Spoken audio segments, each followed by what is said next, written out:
Hai, sekarang jam 00.02 tengah malam dan gue lagi nungguin teman gue, best friend gue dari sejak gue SD. Raden Hanif, mungkin kalian udah sering lihat gue foto bareng dia, kemana-mana bareng dia sejak gue SMP, dan gue ngonten sejak gue pesantren, sejak zaman gue suka bikin ngaji murotal. Dia itu lagi habis kena musibah yang kayaknya kalau gue yang dapetin musibah itu gue pun juga nggak tahu gimana cara overcome-nya gitu loh. Allah temukan dia sama orang yang suntubi jodohnya. Dia udah seriusin semuanya dan yang jadi calonnya itu lagi kuliah dan studi kalau nggak salah di UK, di Inggris, Scotland dia kalau nggak salah tempatnya. Lalu tiba-tiba qadarullah calonnya itu mengalami musibah di tubuhnya sampai qadarullah lagi baru saja beberapa hari lalu wafat. Dan itu benar-benar berita yang shocking buat gue pribadi sebagai teman dia yang dia temen gue yang selalu gue cari kemana-mana, dan bahkan setiap kali gue punya masalah, dan gue pun juga sempat punya tragedi kayak gagal nikah segala macem, orang pertama yang gue kontak ya Hanif, temen gue. Dan sekarang gue lagi nunggu dia, kayaknya sebentar lagi sih dia bakal ke masjid. Kalau misalnya gue ajak ini pas tragedi di hari berapa hari lalu, mungkin dia nggak akan mau datang ke gue. Cuman gue harap dengan dia kesini itu bertanda hati dia lagi OTW baik-baik aja. Semoga dia mau diajak ngobrol ya. Gue pengen ngajak dia untuk ngobrolin Ramadan Rehab kali ini ya tentang ikhlas dan mengikhlaskan, yang mana itu kan jadi PR semua kita sampai kapanpun ketika kita memperjuangkan sesuatu dan kehilangan sesuatu. Tapi kayaknya kabarnya sih dia udah mau sampai. Bentar, kayaknya gue ngeliat dia.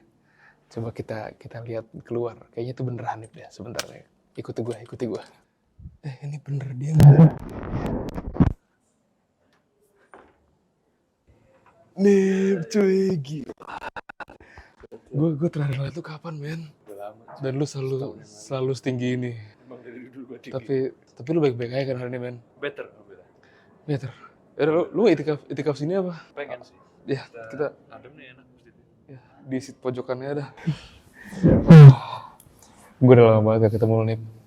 Lama, men. Setahun ada kayaknya. Gue benci banget ketemu sama orang setahun sekali sejak gue ke Mesir sama nikah. Gue kayak, ya Allah, kalau orang kayak lu, men. Lu jauh banget sih kuliahnya. Tapi kondisi hati lu gimana sekarang?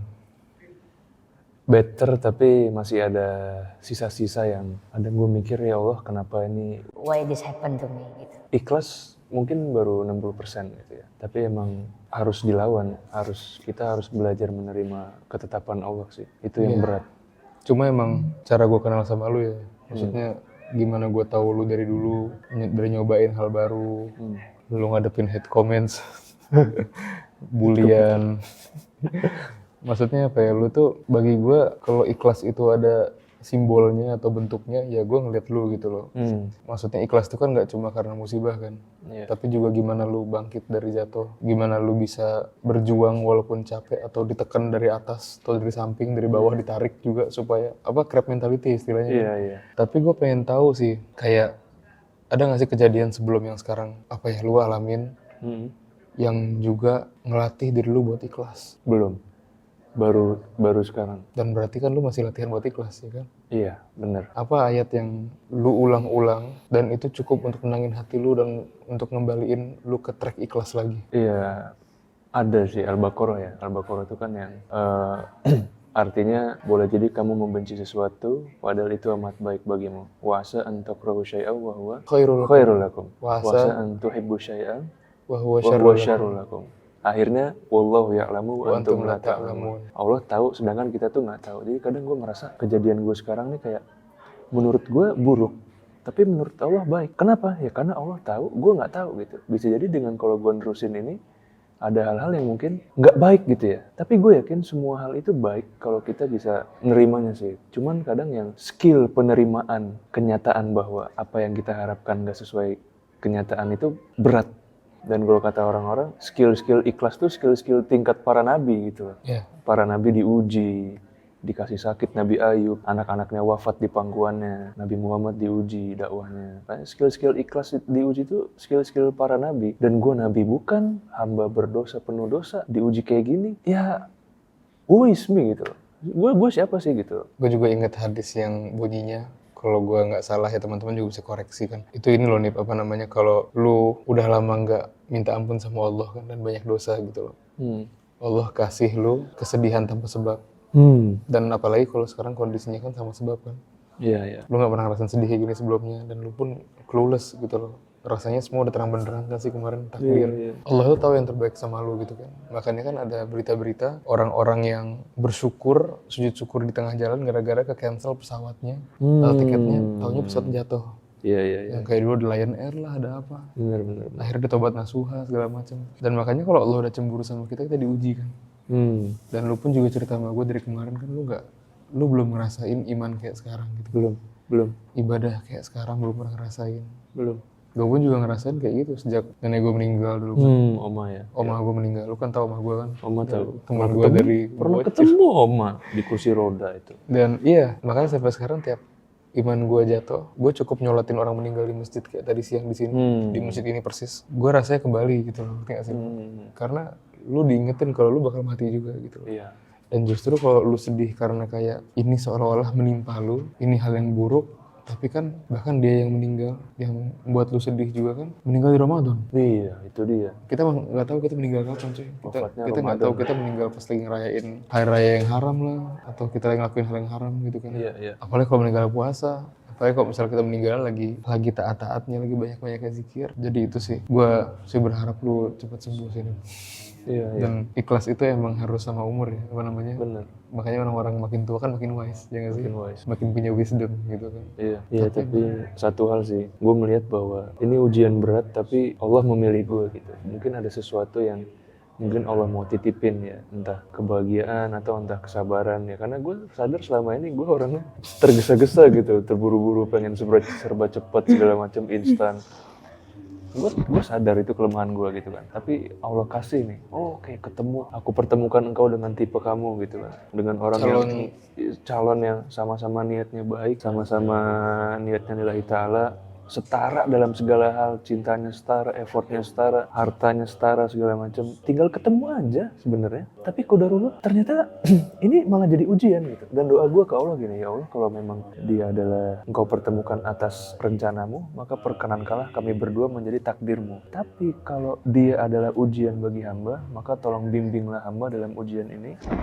Happy ending dan gantilah dengan yang jauh lebih baik. Ternyata doa gue dikabulin yang kedua. Happy ending. Happy ending versi gue itu adalah kita ketemu, terus kita pisah baik-baik. Tapi ternyata happy ending versi Allah wafatkan di bulan Ramadan. Gue berdoa setiap hari untuk almarhumah. Dan itu meninggalnya harum, jasadnya senyum, kata papanya. Dan gue mimpi almarhumah juga dalam mimpi gue itu. Almarhumah tuh mukanya, adem banget gitu ya, ada airnya. Terus juga Lu bahkan mimpi ngeliat dia pas dikubur ya? Pas dikubur. Kalau dikubur di China kan? Iya, jauh di China. Dan itu masya Allah ya, pengalaman spiritual yang gue belum pernah ngerasain iman setinggi ini seumur hidup gue tuh belum pernah. Ibarat hati gue tuh kayak lagi disetrika, panas banget. Tapi kalau baju habis disetrika tuh gimana sih? Harum, jadi halus lagi. Tapi gue sekarang tuh gue paham gue akan jadi baju yang ketika selesai digosok tuh akan harum. Tapi sekarang gue masih digosok nih. Selesai digosoknya tuh kapan gue nggak tahu gitu. Kayak Allah tuh mau ngasih gue pelajaran. Hanif, ya hambaku gitu ya. Coba terima dulu nih ujian. Gue yakin ini ningkatin derajat sih. Dan emang kalau kata orang-orang, teman-teman kantor gue bilang, Nip lu tuh lagi diuji dari TK naik ke SD. Kalau dulu orang TK berdoa, ya Allah, hamba mau mainan. Allah, hamba mau jodoh, hamba mau masuk kuliah. Doanya hanya untuk itu. Tapi kalau orang berdoa udah tingkat tinggi, lu mau mainan gak mau mainan ya emang berdoanya untuk karena Allah, semuanya dapat. Dan ternyata gue berdoa tuh masih kayak anak TK, ya Allah saya mau mainan, ya Allah saya mau jodoh, dikasih lah mainan itu, jodoh itu. Ketika diambil nangis. Tapi kalau level orang berdoa tuh udah hablum minallahnya tinggi, lu mau dapat mainan mau nggak dapat mainan lu tetap berdoa. Apalagi kan nanti di hari kiamat lu bakal, kita semua amin, itu bakal Allah tunjukkan gunung besar amalan, dan pas kita tanya Allah, ya Allah ini apa gitu kan. Itu doa-doa kamu yang ditunda di dunia. Masya Allah. Jadi sebenarnya semua doa itu akan nganterin ke surga. Gak ada doa yang sia-sia. Cuman kan surga gak akan pernah kita lihat dan kita dengarkan sebelum emang Allah kasih surga itu. Dan Allah turunkan rahmatnya buat kita kan. Dan kalau kita lihat sini, gue ngeliat ikhlas itu kan. Bahkan di banyak hal, itulah yang ngebikin lu bisa bener-bener mendapatkan sukses dan ketenangan yang maksimal. Kestabilan dan kesempurnaan nikmat bisa lu rasain. Contoh di selain ujian, kayak orang Indonesia kan kebanyakan nih, gue sering bahas ini di YouTube gue juga.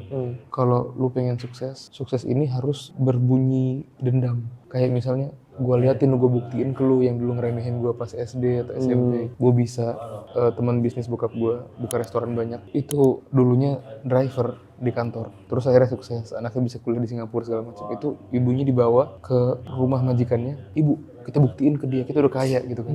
Ibunya bilang buat apa sih, buat apa sukses kalau kita hatinya masih berusaha buat ngebuktiin gitu kan. Misalnya kita punya majikan, kita supir, punya majikan kaya, kita udah kaya, mau kita ngebuktiin ya orang kaya mah biasa aja ngeliat kita kaya, ngerti gak sih? Ya udah gitu. Makanya kalau orang itu nggak ikhlas kerjanya nggak apa, dia bakal nemuin sakit hatinya sendiri gitu. Lama kelamaan dendam itu kayak nyiksa diri gue sendiri nggak sih gitu. Iya. Jadi nggak selalu ikhlas itu nolong lu pas lu lagi dapet musibah atau kabar sedih. Bahkan juga ketika lu dapat kabar baik, ketika kabar baik itu lu pupuk dengan dendam, lu nggak pernah nemuin puas nih. Mau porto lu udah kayak apaan, duit lu gimana, emas lu berapa kilo, mau sampai lu ngeduplikat. Antam palsu. Tapi ujung-ujungnya lu masih nggak punya puas gitu, karena lu pengen ngebuktiin sama orang masih nggak butuh pembuktian lu gitu kan. Mereka udah lupa sama lu. Akhirnya lu kayak ngerasa kayak buntu gitu. Nah terus gue ngapain sukses, gue ngapain apa, ngerti gak sih? Lu pun gitu gak sih, ngeliat ikhlas selain di dunia musibah gitu? Iya, ya ikhlas tuh berat ya. Artinya bahkan ya surat Kalau gue itu apa namanya? surat Qul ya Al-Ikhlas ya. Tiga Quran. Sepertiga Quran ya, namanya surat Al-Ikhlas gitu. Surat Al-Ikhlas itu sepertiga Quran gitu. Jadi kita bisa jadi ambil perumpamaan, kalau lu ikhlas itu artinya lu sama aja sepertiga Quran gitu. Jadi betapa berharganya keikhlasan Hikmahnya gitu. Hikmahnya gitu ya, hikmahnya yang bisa kita ambil. Ya apalagi dengan tipikal orang kayak gue nih sulit menerima keikhlasan gitu. Karena gue orangnya keras terus terang. Gue kalau udah satu mau harus dicapai. Nggak bisa nggak dicapai itu nggak bisa. Gue mau A ya harus A. Dan itulah yang membuat gue sulit ikhlas. Makanya dengan kejadian ini, oke, gue nggak boleh lagi keras kepala. Kita punya rencana, tapi Allah punya kehendak. Ya kalau kehendak Allah lain, ya udah. Toh kita juga hambanya Allah, toh kita juga employee of Allah, kita tuh pegawainya Allah gitu. Gue selalu menganggap bahwa kita hidup di dunia ini pasti ada tugas, dan tugas dari Allah tuh pasti tugas-tugas mulia. Ya udah ngikut aja ketetapannya. Dan hal yang besar kayak lu udah hadapin sekarang, itu bisa ngeperbaikin hal-hal kecil sepele yang bikin hari lu mumet dan kegiatan lu dan rencana lu semua berantakan. Kayak contohnya kayak lu kan tahu ya, akhirnya sadar kalau semua itu Allah yang ngatur. Iya. Kadang di hal-hal kecil kita nggak bisa ikhlas, kayak mobil nyalip kita nggak sen dulu, ya kan, ibu-ibu sen kan belok kiri, tapi kita pengen ngumpat Ramadan gitu kan, kita marah-marah, dan itu kan juga secara psikologis mempengaruhi kinerja kita di kantor, gitu kan. Iya. Akhirnya lu ya udah, bahkan kalau orang nabrak lu dari belakang, di bumper lu melecet, ya udah gimana jalan tengahnya gitu, lu dia marah-marah kayak mau dia apa, ya udah gitu, kita elegan gitu, ngerti nggak sih? Dan ternyata emang ikhlas itu nolong hal-hal kecil sampai ke tujuan-tujuan yang besar gitu ya kan. Oke, gue makasih banyak udah dengerin cerita gue ya, karena menurut gue ini berat bagi gue, berat. Udah niat ketemu di bulan Mei, qadarullah almarhumah wafat gitu ya. Di tengah komitmen gue menghalalkan almarhumah gitu. Dan lu pun juga nggak ngelakuin hal yang haram kan, lu nggak gandengan tangan, lu nggak ketemu, lu nggak ngajak makan, lu nggak suap-suapan gitu kan. Ya minim-minim video call lah, itu juga ya paling sebentar aja gitu kan. Ujung-ujungnya ya untuk ngebahas ngarak sana lagi kan. Bahas restu keluarga, bahas mau tinggal di mana ini. Tapi ya qadarullah ini bagi gue berat banget sih sumpah. Ini gue baru sekali dapat ujian yang skalanya tuh ujian kayak lebih berat dari CPNS gitu. Gue seneng kita adalah orang yang bisa bercanda di tengah-tengah hal kayak gini sih. Karena gue yakin itu yang bakal bikin lu hidup lagi sih. Lu lagi mati sekarang. Iya, gue lagi mati. Lu lagi mati. Gue gak tau ruh lu terbang kemana sekarang. Gue kemarin ngisi kan di UGM. Pernah ada yang nanya kayak, sama gak sih pahalanya ngaji Quran sama dengerin murotal? Gue bilang ya beda. Beda pas lu berbisik-bisik sama ketika Quran itu dibaca pakai tajwid. Ngerti gak? Ada suara yang keluar, roknya jelas, apanya jelas. Gak cuma gitu, gitu kan. Tapi ketika lu mati rasa untuk ngaji, yang bikin lu konsisten lagi, lu harus maintain futur itu, ngerti gak? Kan kalau lu lagi sakit hati, patah, hancur, lu harus maintain perasaan itu kan. Gimana lu masih nyala tapi di bawah gitu, ngerti gak? Lu masih di kantor kan? Ini pulang dari kantor kan, gila gue. Iya. Gue Gue resign. Tapi kita gak bisa semena-mena resign ya kalau di kantor. lu nge-maintain konsistensi walaupun lu gak maksimal kan, tapi lu hadir. Kondisi hati gitu kan, lu maintain dengan ibadah. Ketika gue udah males banget sholat gitu kan ya, itu muncul aja walaupun gue di Mesir, gue belajar agama segala macam. Sholat gue jadi maksimal rukun doang. Gue nggak baca surat setelah Al-Fatihah. Subhana Rabbil Azim sekali doang, gitu loh, nggak 3 kali. Wudu satu-satu, karena Nabi pernah, SAW pernah sekali-sekali wudunya nggak 3 kali. Gue itu ngelakuin semua di bare minimum, tapi gue maintain, konsisten. Ya itu setuju gue. Dan dengan lu maintain itu lah ikhlas, ngerti gak sih?